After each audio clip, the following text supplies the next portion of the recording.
Hello and welcome again to the Friday Wrap for March 18th. I'm certainly glad to be filming this tonight before it gets dark, thanks in part to the daylight savings time and a little bit earlier tonight. Also, if you're ever curious about how I get this all done and how it all works, the technology is wonderful. I'll be happy to show you at the end of today's Friday Wrap, including the cool microphone that I have now picked up that enables me to do these. This week, on Saturday, March 12th, the Burlington Northern Police observed three offenders allegedly breaking into rail cars in the train yard near Willow Springs. I know may have heard a little bit about the police activity around 91st Street. There was a swarm of policemen around, as I'm told, because I was actually out of town. But that was all due to these three guys who broke into a train car near Willow Springs. Two offenders fled going west and attempted to hide under a car in a subdivision in Burr. A resident noticed this suspicious activity and called 911. When Burr police officers arrived, the offenders again fled, breaking into a house on, I believe it was on South Drew Avenue. And Burr officers, with the help of many surrounding agencies, surrounded the house. The offenders gave up after approximately 10 minutes. They are currently in custody and being charged as we speak, and this investigation is ongoing. This update, by the way, as I'm reading it to you today, is actually from the Burr Police Department. It was emailed out to residents to let them know that the scene was clear and safe and that there were no other offenders at large. Now, if you would like to receive this type of notice, these type of alerts, please email Deputy Chief Mark Loftus. Donald Trump rally. There was a Donald Trump rally in Bloomington on Monday of this week. When he flew into the Synergy Flight Center at the airport in Bloomington, I first heard about this from a manager of a Burr restaurant, as a matter of fact, who stood in line for 2 hours in the pouring rain to be one of 2,000 people that were allowed inside the airplane hangar to see and hear from Trump. There's a great picture of the Trump plane in the background below, which I happen to always love that, always one of my dreams. What a way to travel. There was a village board meeting that was held on Tuesday.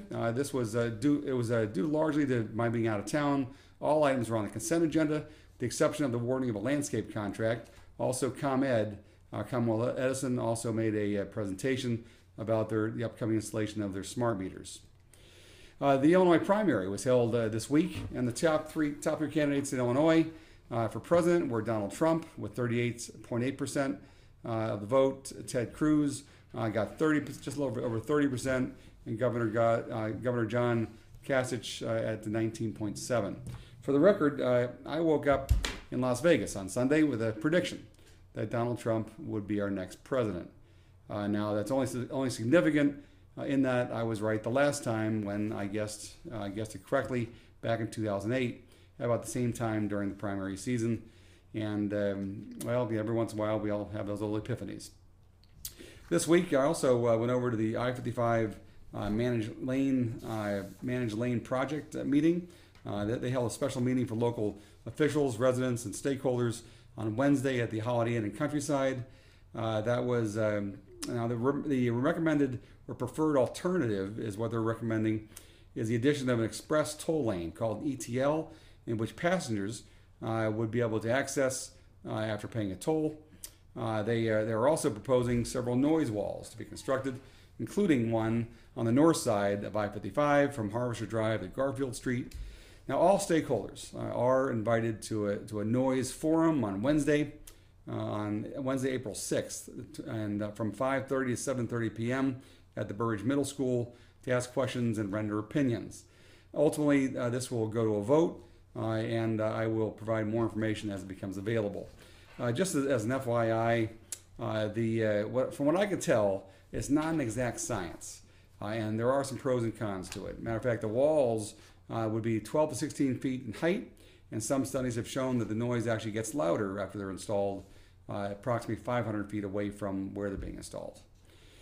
This week, I was actually at a conference, as luck would have it, in a business conference in Las Vegas.